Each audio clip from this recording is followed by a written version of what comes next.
Hi friends, welcome to temple vlogs Renuka. అందరూ బాగున్నారా? నేను బాగున్నానండి. ఈరోజు మన టెంపుల్ వ్లాగ్స్లో నేను మీకు చూపిస్తున్న టెంపుల్ వచ్చేసి పల్నాడు జిల్లా మాచవరం మండలం మోర్జంపాడు గ్రామంలో వేంచేసి ఉన్న శ్రీ లక్ష్మీ నరసింహ స్వామివారి దేవస్థానాన్ని. ఈ టెంపుల్కి మన సత్తెనపల్లి నుంచి దాదాపు 45 కిలోమీటర్స్ ఉంటుంది. ఈ టెంపుల్ చాలా బాగుంటుంది ఫ్రెండ్స్. స్కిప్ చేయకుండా లాస్ట్ వరకు చూడండి. మీలో ఎవరైనా ఫస్ట్ టైం మన ఛానల్ని చూస్తున్నట్టయితే వెంటనే సబ్స్క్రైబ్ చేసుకోండి. అప్పుడే నేను పెట్టే ప్రతి వీడియో నోటిఫికేషన్ మీకు కూడా వస్తుంది.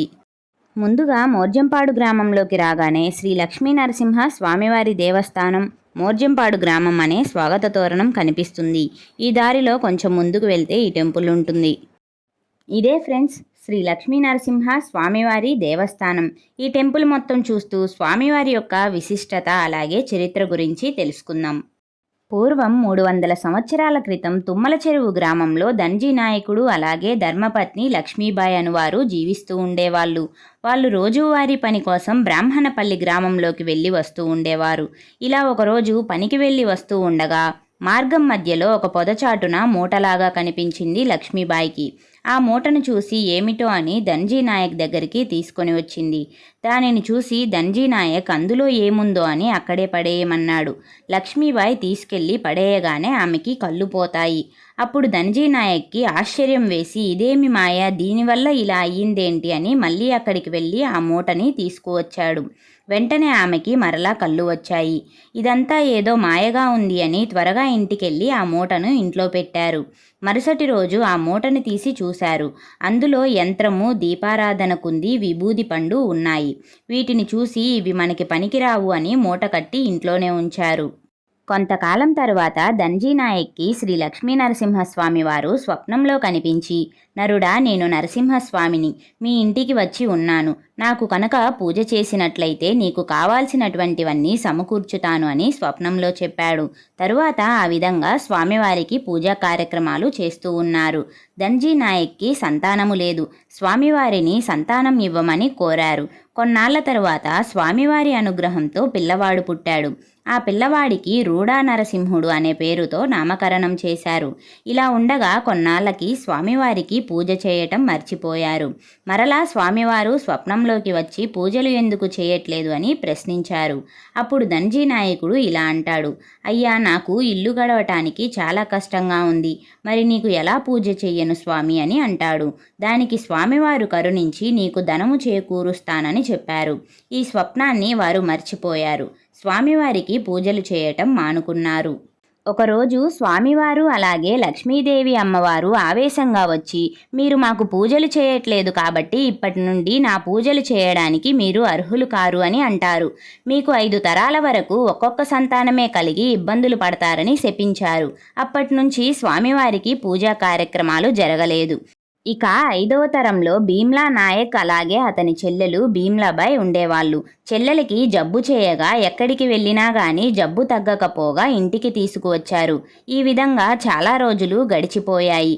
తరువాత సోది రూపంలో వారి ఇంటికి ఒక సాధువు వచ్చి సోది చెప్తామని చెప్పారు.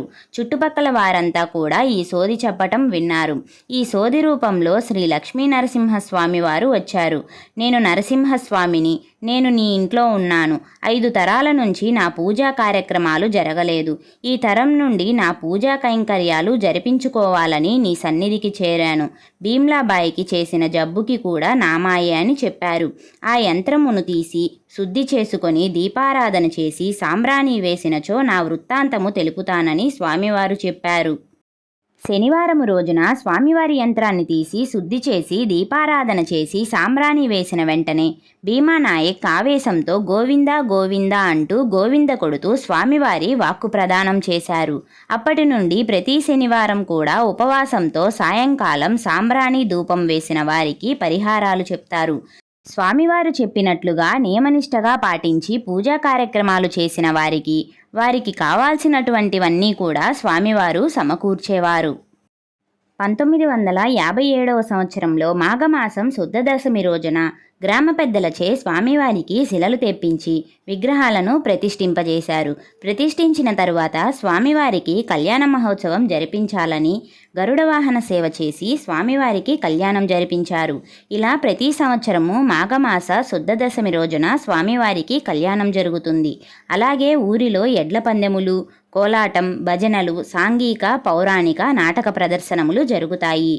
ఈ విధంగా స్వామివారి పూజా కైంకర్యములు అన్నీ కూడా ప్రథమ పూజారి భీమానాయక్ గారు అన్ని విధాల పూజా కార్యక్రమాలు అన్నీ కూడా వంశపారంపర్యంగా జరిపించవలసినదిగా స్వామివారు కోరారు.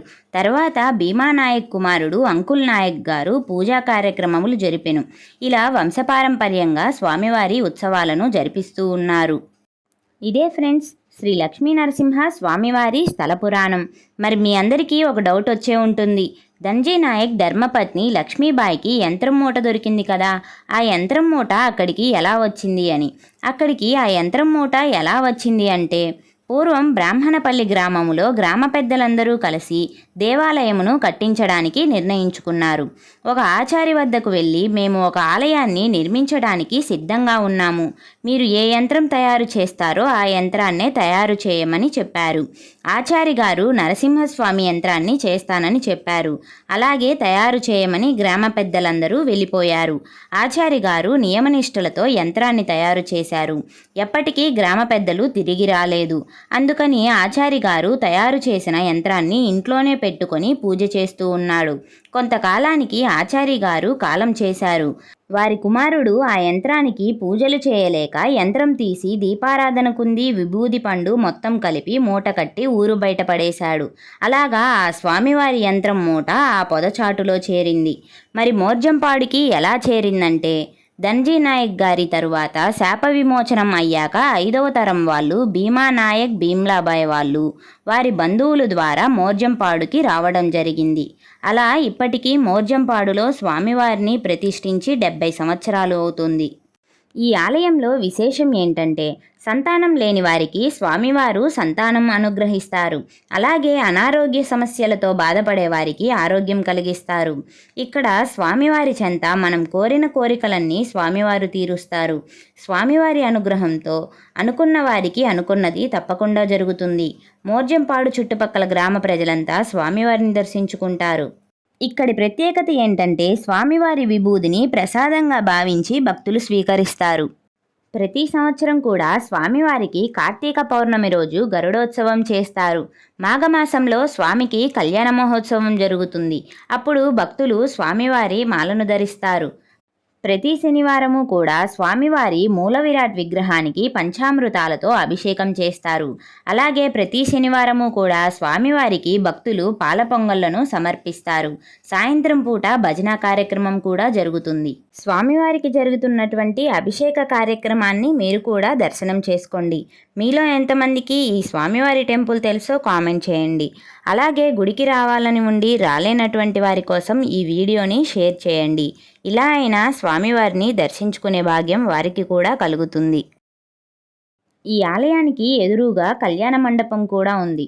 స్వామివారి సన్నిధిలో వివాహాది శుభకార్యాలు, నామకరణం, అన్నప్రాసన వంటి శుభకార్యాలన్నీ కూడా జరుగుతాయి. ఈ టెంపుల్ యొక్క టైమింగ్స్ వచ్చేసి ప్రతిరోజు ఉదయం 7 గంటల నుంచి మధ్యాహ్నం 12 గంటల వరకు ఉంటుంది. అలాగే సాయంత్రం 4 గంటల నుంచి 8 గంటల వరకు ఉంటుంది. ప్రస్తుత ఆలయ అర్చకులు భీమానాయక్ గారు స్వామివారికి ప్రతినిత్యం పూజలు నిర్వహిస్తున్నారు. చూశారు కదా ఫ్రెండ్స్, మోర్జంపాడులో వేంచేసి ఉన్న శ్రీ లక్ష్మీ నరసింహ స్వామివారి టెంపుల్ని. ఈ వీడియో ద్వారా స్వామివారిని దర్శించుకోవటం మీకు ఎలా అనిపించిందో కామెంట్ చేయండి. ఈ వీడియో నచ్చితే లైక్ చేసి షేర్ చేయండి. ఇలాంటి మరెన్నో టెంపుల్ వ్లాగ్స్ కోసం వెంటనే మన ఛానల్ని సబ్స్క్రైబ్ చేసుకోండి.